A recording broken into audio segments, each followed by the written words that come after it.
I'm Amanda and welcome to another one of my quilt block tutorials.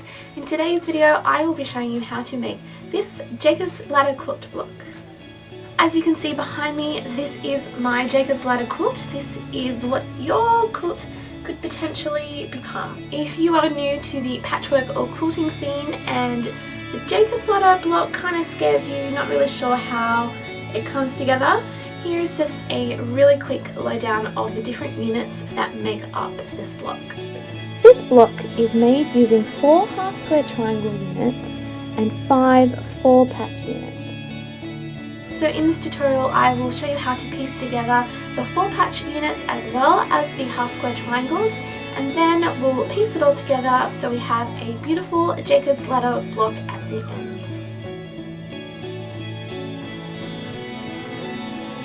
To make this block, you will need to cut 20 assorted 2.5 inch squares and 4 4 7/8 inch contrasting squares.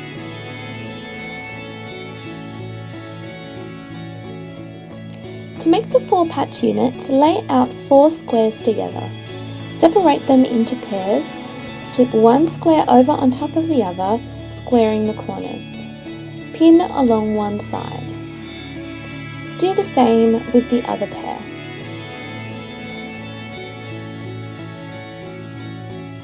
Next, sew a 1/4 inch seam along the pinned edge. Chain stitch the next pair through, removing the pins as you go. At the ironing board, press the seams in opposite directions. This will allow the seams to nest together in the next step.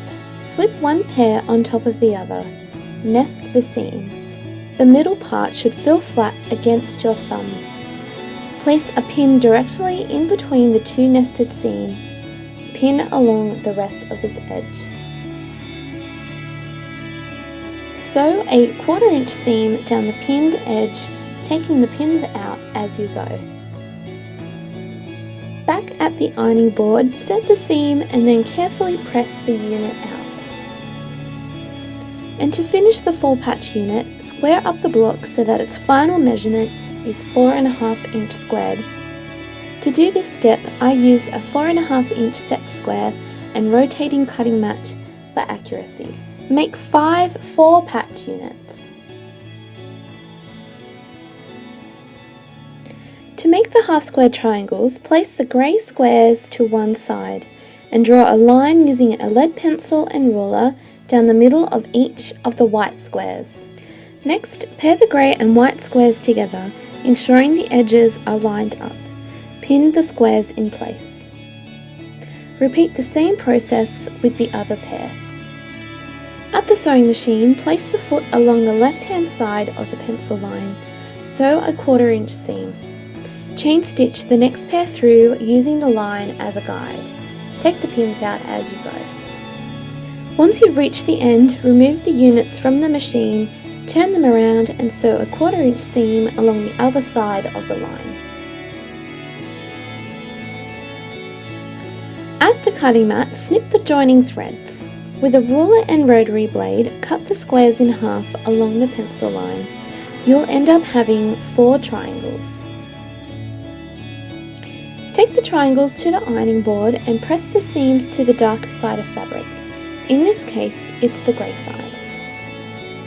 Just like the 4-patch units, square up the half square triangle units so that their final measurement is 4.5 inch squared. You should now have 4 beautifully made half square triangles.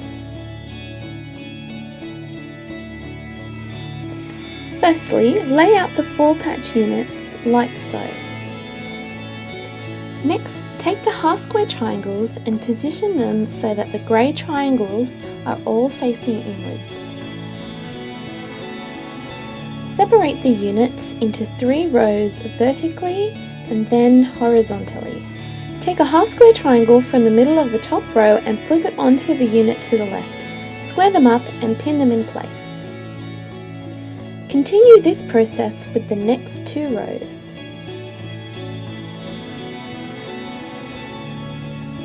Take the 3 pinned units to the sewing machine and carefully chain stitch them together using a 1/4 inch seam allowance. Open the units back out on the cutting mat and snip the joining threads. Flip the units in the last row on top of the sewn units. Square them up and pin them in place before taking them back to the sewing machine. And just like before, carefully chain stitch the units together using a 1/4 inch seam allowance. Next, lay the rows out and snip the joining threads. Place the middle and last rows to one side. Open up the first row, flip it over and press the middle seams outwards. Take the middle row and press the middle seams inwards.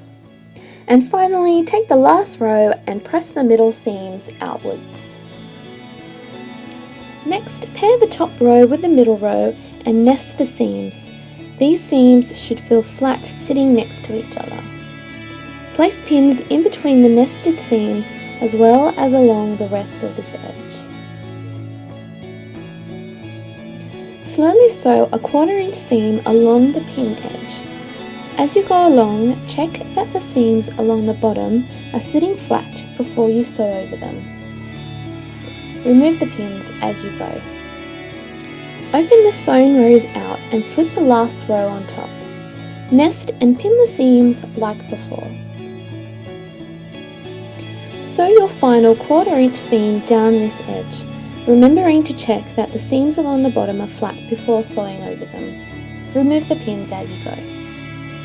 Take the block to the ironing board and carefully press the long middle seams outwards. Give the front of the block a good press too.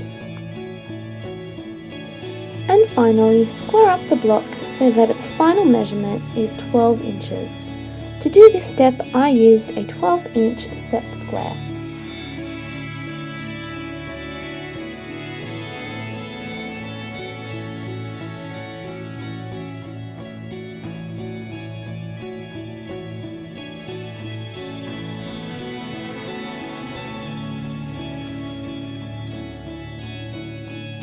So there we have it, that is how we make the Jacob's ladder block. It's really quite simple once you know how to do all the different elements within it and then to bring it all together. So hopefully I have given you the confidence to give this block a go. If you are, let me know. All the places that you can contact me are down in the description box below. Take a picture of what you make and show me. I would love to see it.